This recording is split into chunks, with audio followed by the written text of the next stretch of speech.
characters and we really liked the story. So we connected to the story. So we said we will do it. And of course, Rajmouli being the director, and we know that he can pull it off, and he has the capacity to pull it, the capability and the How are you so confident in investing that much crores of money into one film? So it is basically the confidence comes from the story and also from the filmmaker, the director, and the creator. So we believe in Rajmouli and we believe in the story, and then to support it. Shantanu, can you please get on? We'll have a picture.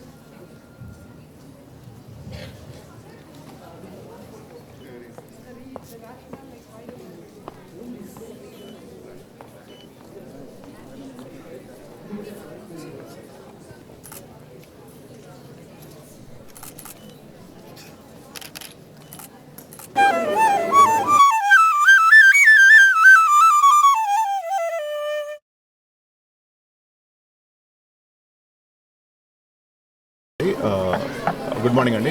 It is a real pleasure to be here at What's My Goal initiative by the What's My Goal Foundation. It was nice interacting with the children, and I had the opportunity to listen to them presenting their proper bills, what they thought. It was very innovative and very thought-provoking. I really appreciate the team at What's My Goal for doing this initiative, and wish them all the best. I'm Chitrali Sharma, co-founder of What Is My Goal. Today was where we met the under-18 world. Under-18 world is gathered to understand the policy-making process, to understand the life of politicians. And along with it, students are experiencing other career domains. We have launched the Under-18 Movie Makers Clan, Under-18 Innovators Clan, so that we serve the Under-18 Assembly far better. And we hope to create an impact in the minds of these young students, and this world is where we are making them ready for the future. We are making them live in different careers, live in the professions, and self-discover themselves so that they know where they want to go in the future. So that is all from my end. Thank you. It will build a lot of character and confidence among the students. I've seen some of the students come up and talk about presenting their bills. I think it's really nice and a great way to inculcate confidence and this thing. So congratulations and all the best to the entire team. Wish you all the best. So coming back to your question, so film production, as just to first go back one step back, what is a film producer? So just to understand first what is a film producer, because most people think film producer means just financing or putting money. Well, that is one aspect, but that's not the only aspect. The more important and the critical aspect is understanding, first having a passion and understanding what the story is about, what kind of stories appeal to you or me as a producer, as an individual producer, and do you see merit in that story, in making that story into a film. Once you make, and at what cost and what time frame and how much will it take and how much time will it take to make this film, and once you make it, how do you market the film, take it to the audience and make an audience excited to come to a theater, and after that getting the audience, releasing the film. And then, so this is a whole cycle: identifying the story, making the story the film, and then marketing and getting audience to the theater. So it's like a product development also. If you look at how you do a product,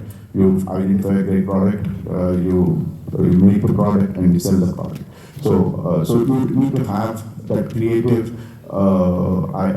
bone, and not necessarily write a story, but to appreciate a story and see if it has a potential to reach an audience, because ultimately it has to make money.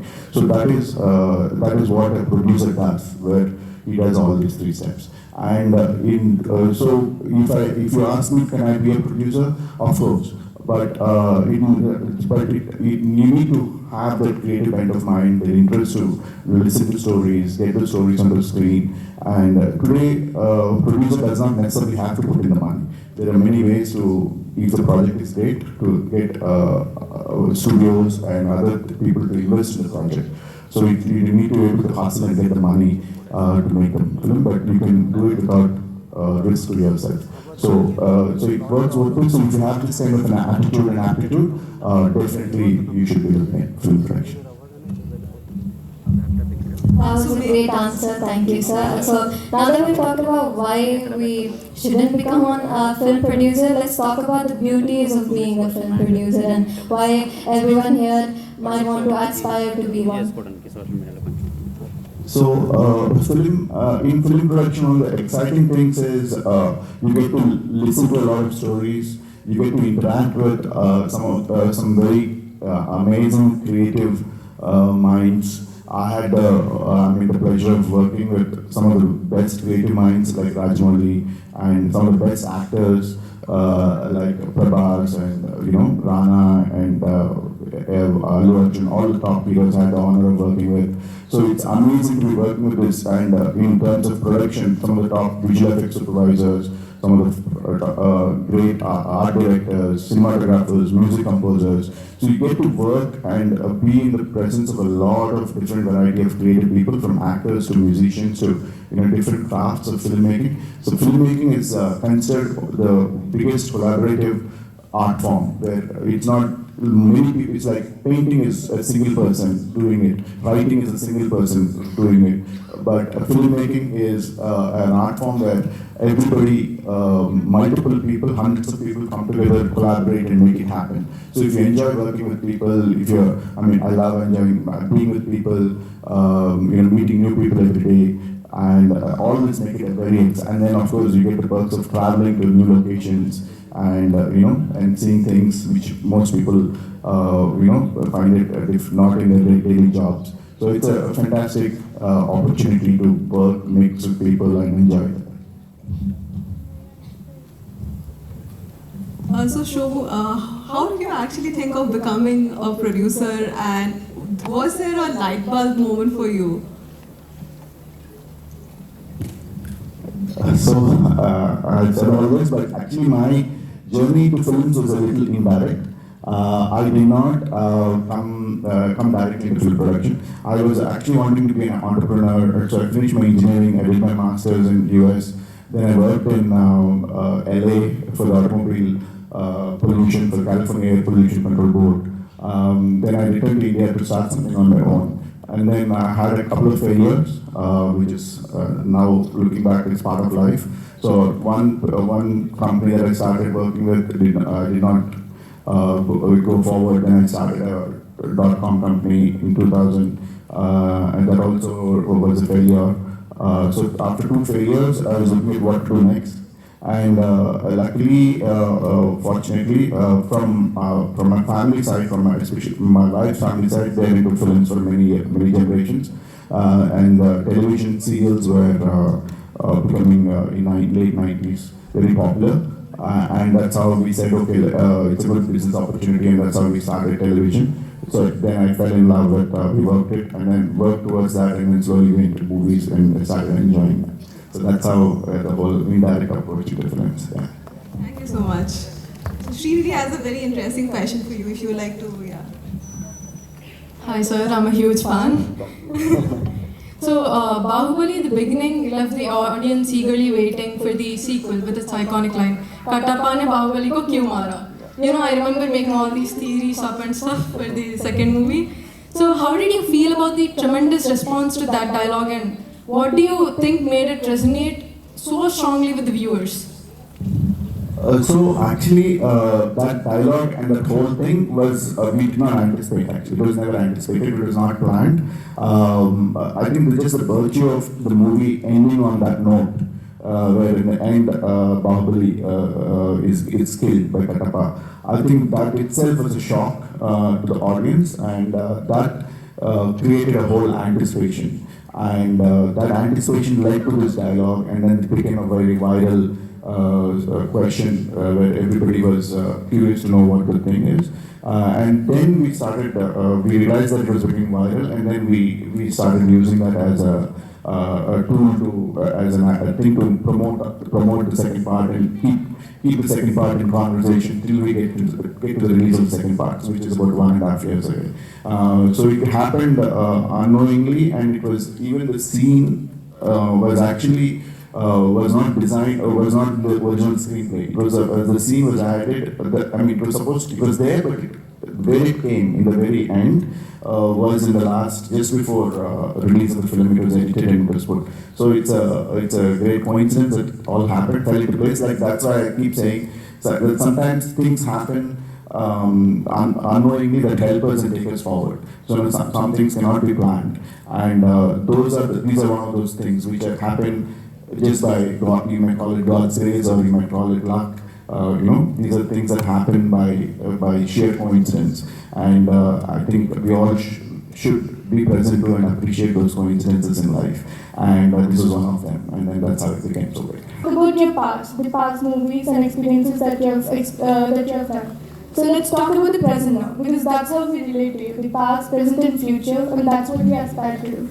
So in the present, with the technological advancements constantly shaping the film industry, how has technology played a significant role in your recent works, and how do you balance it with the essence of storytelling?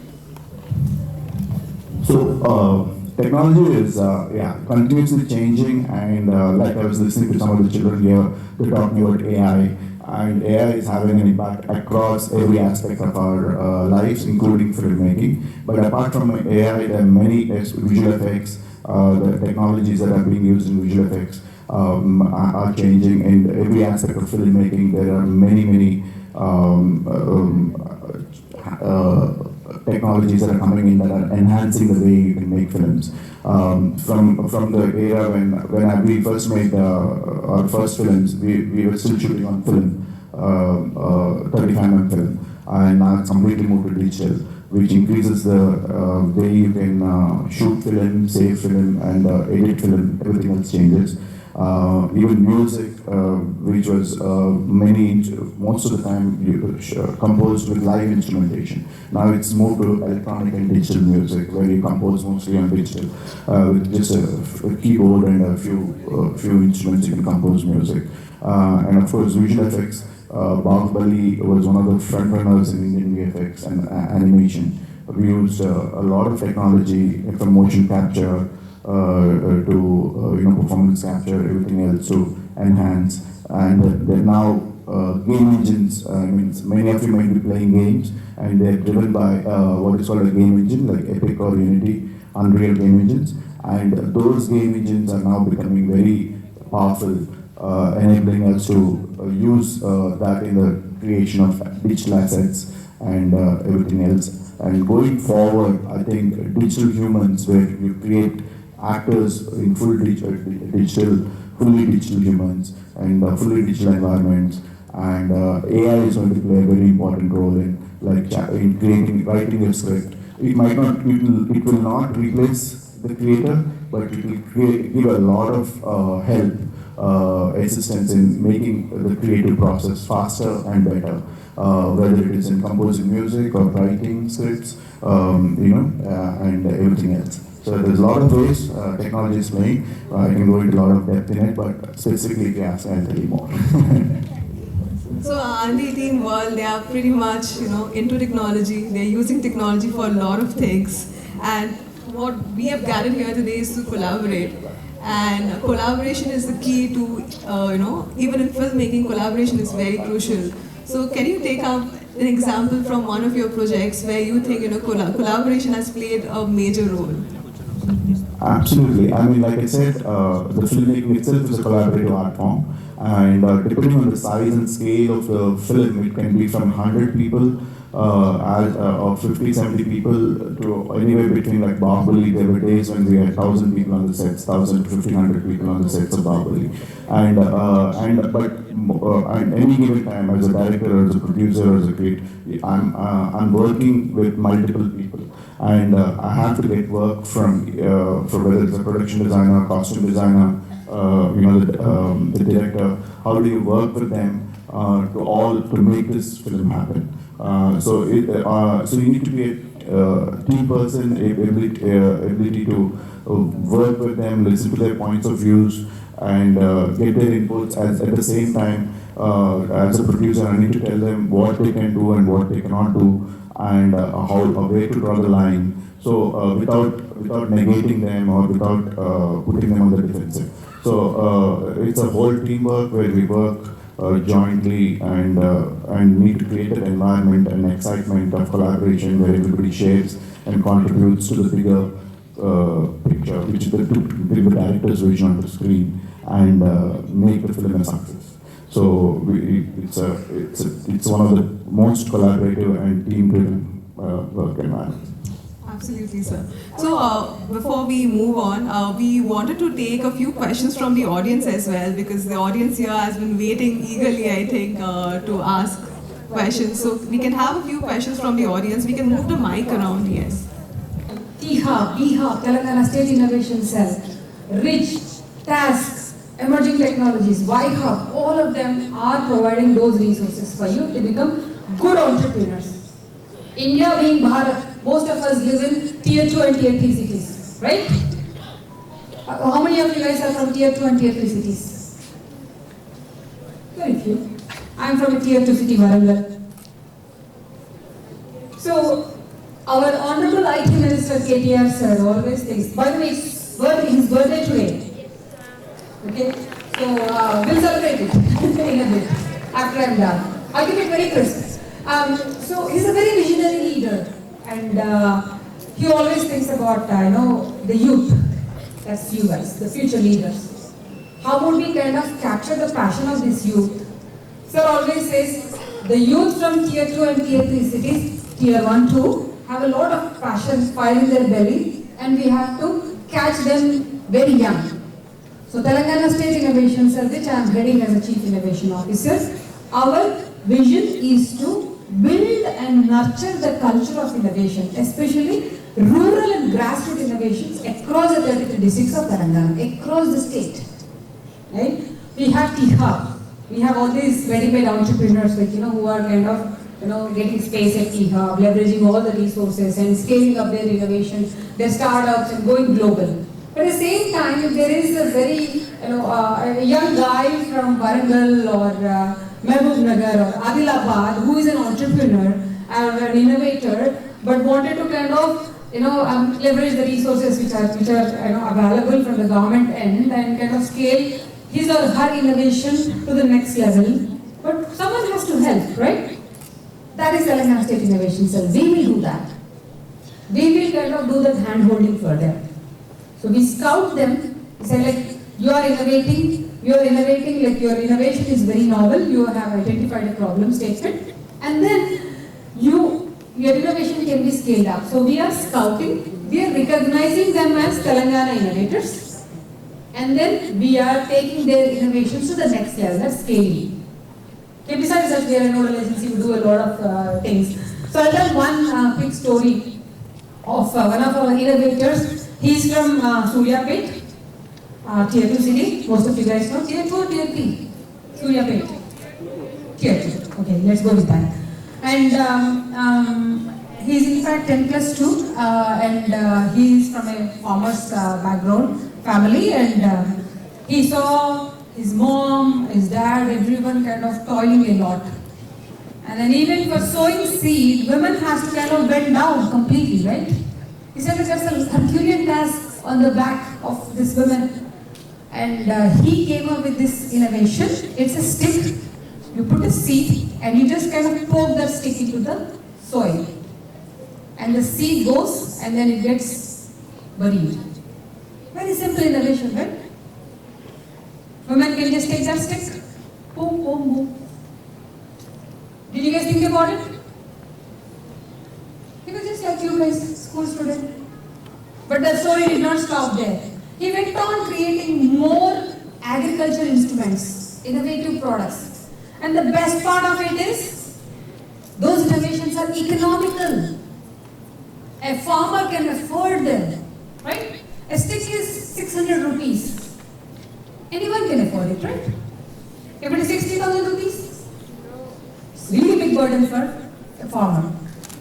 But this innovator is giving that stick, selling that stick for 600 rupees, which is nothing in this world, and solving a bigger problem. We are kind of avoiding the back pains Once you get a back pain after 40 years, it's not that easy. Your teachers will definitely vouch for that, right? Once you have a back issue, it's not easy to kind of get rid of that pain. It's really, really worse. You cannot sit, you cannot sleep, it will kind of like, kind of crumble your life, like it will kind of like make you sit at one place. So he solved that problem. Again, multiple, various innovations he came up with, and he reached out to Telangana State Innovation Cell, and we have T-Works, India's largest prototyping center, another brainchild of our IT minister. So he started his fellowship over there. He tinkers around a lot, right? He's not an engineer, but he knows how to make things. He can break things, he can create things, he can solder things. So he started tinkering around, and very recently he came up with another innovation that can spray pesticides. Again, for economical price. You might be thinking we already have drones which are kind of spraying the pesticides, right? You guys know that? Yes, ma'am. Drones are being used? Yes, ma'am. Right? But again, what are the problems with flying drones? Electricity, battery. Very nice. I don't get to hear your answers, but I like the enthusiasm, like, the way you wanted to kind of. The farmer is not carrying the pesticide bag on the back, but he has a small vehicle that he created, and the spacing between the two wheels can be adjusted, so that based on the crop, the farmer can adjust the spacing and pesticide, kind of spray the pesticide. So it's very innovative. And again, he did not stop there. Okay, so he was invited to participate in Nebraska, Lincoln, Nebraska, in a very famous conference in America. So right now he is in America, a 10+2. You'll move on to something else. So even teachers are innovating, researchers are innovating, everyone is innovating, big companies are innovating. You know the Kodak story? You guys are not born, okay? So Kodak, when we were growing up, so the concept of digital cameras was not there. Cell phones were not there, okay? We used to have those landlines, and whenever we have to take pictures, it's like a camera, it's good and bad, okay? Good thing is like you are very conscious about taking the pictures, but the bad thing is you can take only very limited pictures. Now like with these selfies and everything, you can take zillion pictures, right? So Kodak did not innovate. This is like they were a little late in the innovation. They thought like, oh, everyone is kind of like happy with, the roll and film roll and everything. But Steve Jobs came into the picture and he said like, you know what, I have iPhone for you guys.